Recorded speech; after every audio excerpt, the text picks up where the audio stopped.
ኢትዮጵያ ኢሉውን አሙሉ ዓለም ናይ ኦርቶዶክሳዊት ተዋህዶ ቤተ ክርስቲያን አብያተ ክርስቲያናት ኩለን ዛጥምቀት እዚኣ ከኽብራ ከለዋ ጨሊፈን ወይ ደሞ ዝሃበተን አክሱም እያ።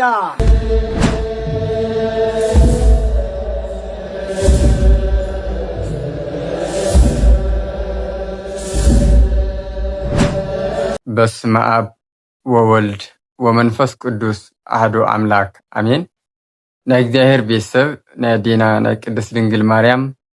ናይ ሓደራ ደቂ ናይ ኩሎም ቅዱሳን ፈተውቲ ናዚ ቻናል ተኸታተልቲ ኣብ መላእ ዓለም ዘለና ናይ እግዚአብሔር ሰላም ይብዝሐና።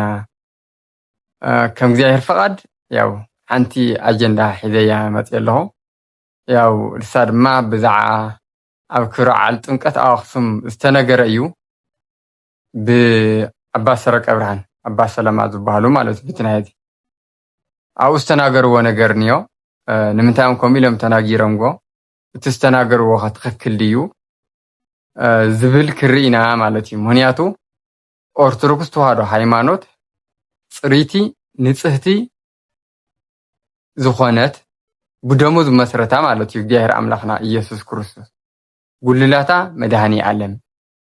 ዝኾነ እያ ኦርቶዶክስ ተዋህዶ። ስለዚ ኣብ ኦርቶዶክስ ተዋህዶ ኣስተምህሮ እቲ ትክክለኛ ትምህርቲ ታይልካ ኢኻ ተመሓላልፍ። በዚ መሰረት ድማ እቲ ንሶም ኢሎምጎ ዘለውኻ ትክክለኛ ታሪክ ድዩ ኣይኮነን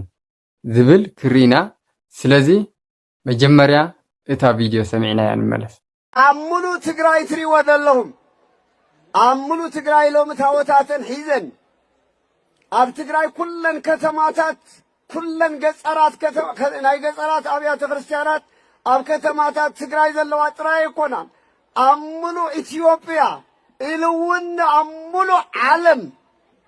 ናይ ኦርቶዶክሳዊት ተዋህዶ ቤተ ክርስቲያን ኣብያተ ክርስቲያናት ኩለን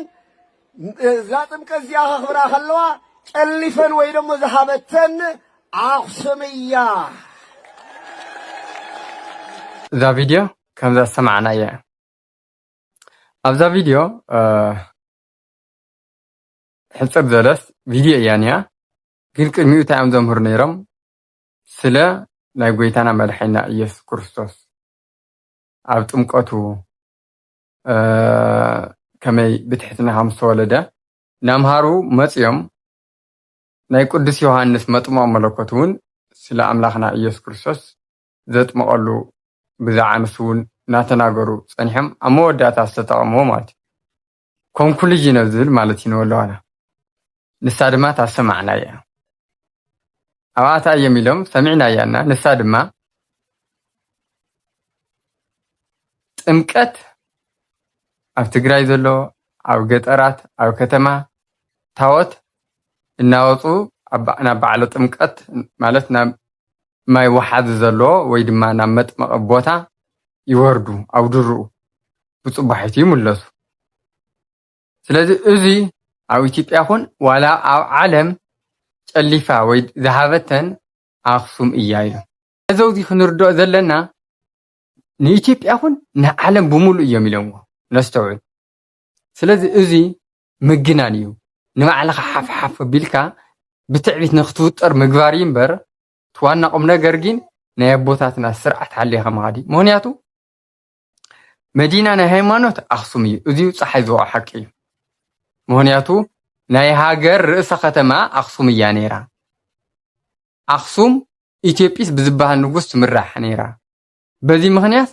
ኣክሱም ይኹን ትግራይ ይኹን ኢትዮጵያ ይኹን ብሙሉእ ናይ ኤርትራ ዘሎ ግዝኣት እስካዕ የመን ናግራን ዝበሃል ነበረ ብናይ ቀደም ከምኡ ኢሉ እስካዕ ጅቡቲ እናበለ ሰፊሑ ኢትዮጵያ ተባሂሉ ይፅዋዕ ብንጉስ ኢትዮጵስ። እዚ ጥንቲ እዩ። ብደንብ ግልፂ ክንዛረብ ኣለና። ሓደ ፖለቲከኛታት እዮ ቀረባ ግዜ እዩ ስለ ዝበልና ይኾነ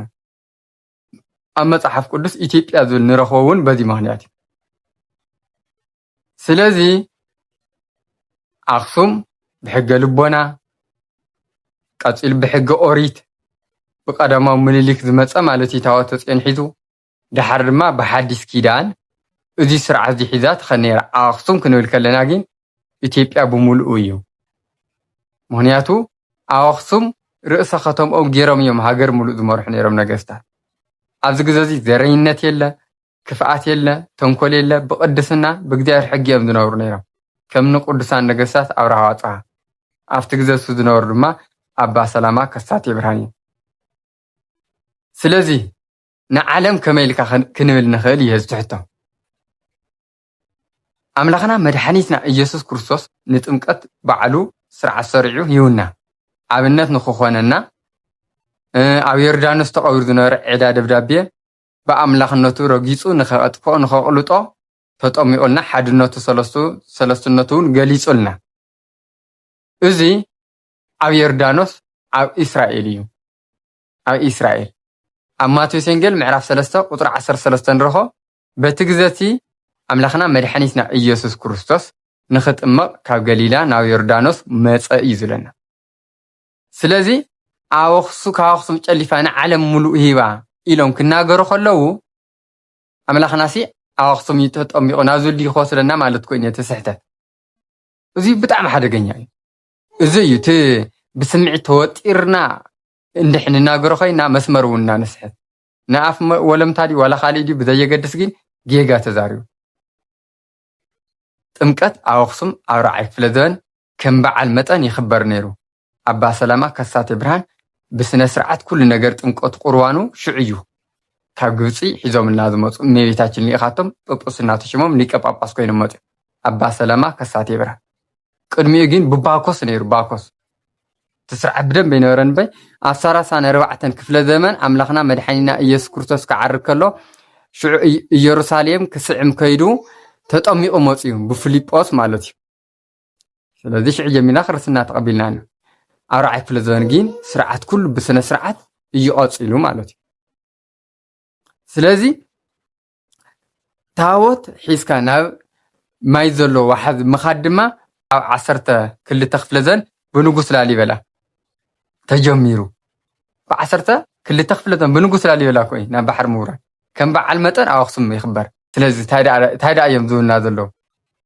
ድሓር ኣብ 15 ክፍለ ዘመን ድማ ከም ስርዓት ፀኒዑ ኣብ ኩሉ ነገር ኩሉ ዓዲ ክፍፀም ተወሲኑ ብዘመነ ብኣፄ ዘርዓ ያዕቆብ ማለት እዩ ስለዚ ንባዕልና ሓፍሓፍ ክነብል ከለና ንወድቕና ዘለና ንሕና ከመ ኣባዊነ ናበልና ናይ ኣቦታትና ዘይንሰርሕ ተኮይና ንወድቕና ኣለና መድሃንያለም ኣምላኽና ኣብ ዮሃንስ ወንጌል ምዕራፍ 8 ንሕና ደቂ ኣብርሃምና ክብልዎ ከለኹ ናይ ኣብርሃም ግብሪ ስርሑ ይልዎ ስለዚ ንሕና እንታይ ኢና ክንገብር ዘለና ስለዚ ንሕና እውን ንቦታትና ኢና ክንመስል ዘለና ብንስሓ ብቅዱስ ቁርባን ብምፅዋት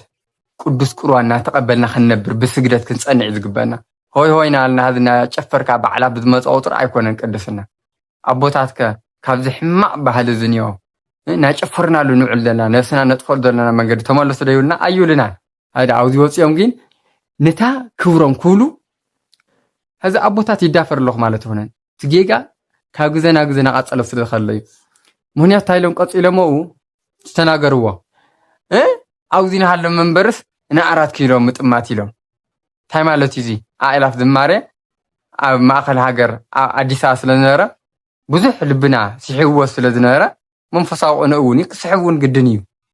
በዚኣ ምክንያት ናብ 4 ኪሎ ምኻድ እዚ ብጣዕሚ ተናዲዶምሉ ንኣብነ ማትያስ ብፁዕ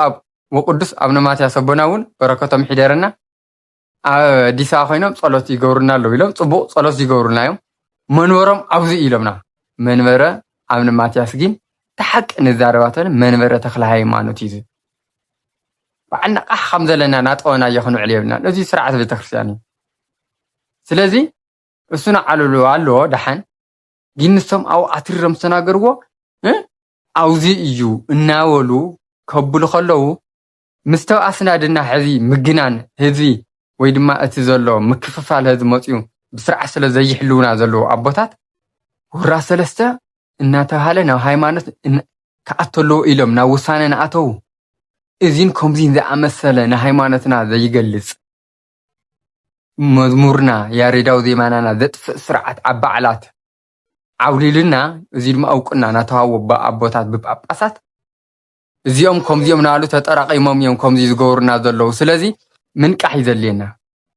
ኣቦታት ምንም ዓይነት ፀርፊ ክንፀርፍ የብልና ጌጎኦም ግን ብግልፂ መንዳ ኣይኔና ተቦና ኣባ ንምንታይ እዮም ነተሓቂ ስሕትዎ ብፁዕ ወቅዱስ አቡነ ማትያስ ኢልካ ክጽልይ ከለኻ ሃገረ ትግራይ ትብል እሶም ግን ከመጌርና መንጢልናም ለው ናይ ኢትዮጵያ ሙሉእ እዮም ስለዚ እቲ ትክክለኛ ንግግር ንነጋገር ኣብ ዝሓለፈ ቀሪበ ነይረ ነቲ ደርፊ ናብ መርዓ ኸይና ክንደርፍ ከለና ኣብኡ ክንፃወት ከለና ዝበልዎ ትሲስ ዝብል ዓለማ እውን ክትርኽቦ ኣብ ዝኾነ ክብረ በዓል ርአ እየ ስለዚ ሕዋተይ ንሕና ዘድልየና ትክክለኛ ቅኑዕ መንገዲ ስለ ሃይማኖትና ዘምህረና ካብቲ ወዲቕናዮ ዘነና ጌጋ ኩናት መፂና ሃሊቕና ንኡ ዝፅግነና ቃል ኣምላኽ የድልየና እቲ ጭፈራን ደርፍታትን በዚሕ ዝንዮ ነቲ መዝሙር ዝጸልእ ወለዶ በዚሕ እንዮ እዚ ድማ መዝሙር ንኽፈቱ ናብ ኣምላኹ ክምለስ ሃይማኖቱ ክፈልጥ ክገብሩ ይግባእ እዚኦም ከምዚኦም ኣቦታት የድሊና ንሳ ሕድሕድ ወጣት ኣበይ ይውዕሎ ካብ ላዕሊ ክሳዕ ታሕቲ መምርሒ ወሪዱ ካህናት ደቆም ክከታተሉ ኣበይ ይውዕል ከም ዘሎ መምርሒ ክወርድ ኣለዎ ባዕላ ብዝመፀ ቁጥሪ መንግስቲ ፖለቲካዊ ጥቕሙን ንቅርሽን ባህልን ቱሪዝምን ተቋፃፂርዎ ብዓለማውነት ይሓልፍ ኣሎ እዚ እውን ዝቆፃፅሩ ኣቦታት የድሊና እዚ ኢና ንብል ዘለና መንግስቲ ግደፍ ሕደግ ዝብሉ ኣቦታት የድሊና በቃ ግን ንሳቶም ምስ መንግስቲ ኮይኖም ከፍ ኢሎም ኣብ ባህላዊ ነገር ኣብ ፖለቲካ ይውዕሉ መራሕቲ ናይ ፖለቲካ ኣብቲ ዓበይቲ ክብራዕና ኦርቶዶክስ ተዋህዶ መፅኦም ኣጀንድኦም የመሓላልፉ ፅሪቲ እያ ተድልየና ኦርቶዶክስ ዘብለና ነዚ እዩ ስለዚ እዚ እዩ ዝተናገርዎ ምክንያት ስለ እቲ መንበር ይኹን ስለ እቲ ዝተዛውዐ ናይ ጥምቀት ታሪክ ዝተናገርዎ እዚ ንምንታይ እንተይልና ንኽብሮም እዩ ስለዚ ናይ ሃይማኖት መሰረት ኣክሱም ደኣ ይኹን እምበር ደረጃ ነይዎ እዩ ካበይ ምፅኻ እዩ ዝሪፈራንስ እዚ እንተኢልኩምኒ መፅሓፈ ብርሃን ዝረኣይዎ ናይ ቅዱስ ላሊበላ ገድሊ ኣንብብዎ ኣብኡ ትረኽብዎ ትኽእሉ እዩ ስለዚ ሃይማኖታዊ በዓላትና ፅሩያት ሓንፈፅ የብሎም ሕዋስ ዘይብሎም ብስነ ስርዓት ብያሬዳዊ መዝሙር ብምስጋና ክኸውን ኣለዎ መብዛሕትኡ ግዜ ንኣና እንታይ ይጎደአና ኣሎ መሲልኩም እቲ ልምዲ ጎዲእና እዩ ዘሎ ልምዲ ማለት ባህሊ ነገርና ትኩረት ንገብር ልዕሊ እቲ ሃይማኖት ኣብ ባህልና ንብል ስለ ሃይማኖት ትርጉም ተገዲስና ይኮንና ንጓዓዞ ስለዚ ኣብ ከምዚ ጌጋታት ዘለና ናይ ሃይማኖትና ትኩረት ጌርና ክንሰርሐሉ እዩ ዝግባእ ስለዚ ኣቦታት ከም ኣቦታት ከም ምዃኖም መጠን ነኽብሮም ኢና እቲ ብጣዕሚ ካብ ኣቦታት ዘይትፅበዮ ዝዛረብዎ ዘለዉ ካብ ሓደ ተራ ምእመን ዘይትፅበዮ ዝዛረብዎ ዘለዉ እዚ ናይ ሃይማኖትና ዘይውክል እዩ ቅድስቲ ቤተክርስትያን ኦርቶዶክስ ተዋህዶ ሓዋርያዊት ዓለም ኣቀፋዊት ንጽህቲ ቅድስቲ እያ ስለዚ ናይ ቫቲካን ምሳሌ የምፁ ነይሮም ናይ ግብፂ ምሳሌ የምፁ ነይሮም እዚ ኣጀንዳና ኣይኮነን ምክንያቱ ዋና ዕላማና ናይ እግዚኣብሔር መንግስቲ ንኽንወርስ እዩ ፅልኢ ክፍኣት ዘረኝነት ክጠፍእ ኣለዎ እወ ስለዚ ንሶም እንታይ ኣሚሎም ናትና ድኽመት ናይ ካህናት ድኽመት ናይ ህዝቢ ድኽመት እዩ እምበር መንበርና ኣብዚእና ክንገብሮ ነርና ካብ ጥንቲ ይብሉ ነይሮም ናይ እግዚኣብሔር ፍቓድ ይኹሉ ባይዞ ስለዚ ልዕሊ ኩሉ ህይወትና ንመርምራ ማንም ዝቆመ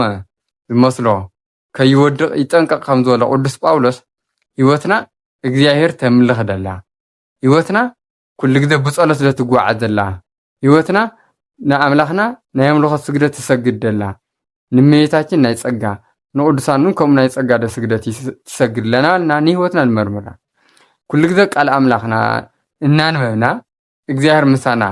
ይነጋገር ደሎ ክንብል ኣለና ብጸሎት ድማ ንእግዚኣብሔር ንነጋገር ኣለና ክንብል እዩ ዝግበአና ስለዚ ሕጂ ግን ድሕሪ እቲ ኩነታት ብነፍስና ብጣዕሚ እናተጎዲእና ብዙሕ ምእመን ጠፊኡ ዘሎ ተጎዲኡ ዘሎ እዚ ምንጭ ታእቴና ኩልና ንፈልጦ ሓቂ ስለዚ ኣሕዋተይ ሃይማኖትና ንርዳእየ ነስተውዕሎ ናብ ኩልኩም ባፃሕ ድማ ከምዚ ዝተለመደ ሸር ላይክ ንጎሮ ብኻሊእ ፕሮግራም ክስካብ ዝመፅእ ድማ በተለይ ምስ ደጉማዊ ትምህርቲ ዝኾኑ ስለ ነገረ ክርስቶስ ነገረ ማርያም ነገረ ቅዱሳን ኣብኡ ዝለዓሉ ናይ ፕሮቴስታንት ቃላት እናጠቐሱ ዝጥቀምዎም ክንሞፀይና ክሞፀየ ከም እግዚአብሔር ፍቃድ አምላኽና አብ የብፅሕና ስለ ዝነበረና ግዜና ቦታትና አምላኽ ቅዱስ እግዚአብሔር ተኸበረን ተመስገነን ይሁን። ወስብሐት ለእግዚአብሔር ወለወላዲቱ ድንግል ወለመስቀሉ ክቡር ንዘለዓለም አሜን።